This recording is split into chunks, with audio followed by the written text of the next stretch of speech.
మంత్రి వాసంశెట్టి సుభాష్ కి సవాల్ విసిరారు మాజీ మంత్రి చెల్లిపోయిన వేణు.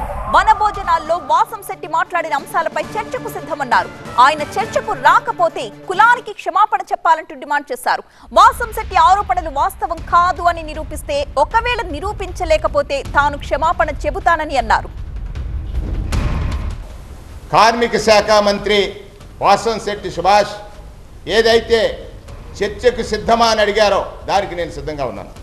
చర్చకు సిద్ధంగా ఉన్న నేను చర్చ నుంచి మీరు ఏమైనా తప్పుకుంటే ఈ కులానికి క్షమాపణ చెప్పాలా?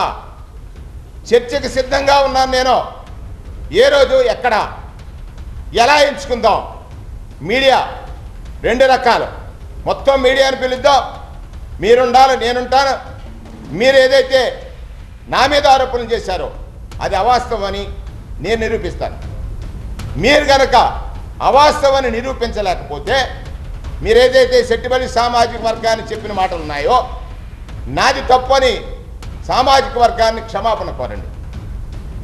నన్ను ఏదైతే మీరు ఆరోపణలు చేశారో సెట్టిబడి సామాజిక వర్గానికి అన్యాయం చేశాం, మా వల్లే జరిగిందని అంటున్నారో అది జరిగితే నేను క్షమాపణ చెప్తాను.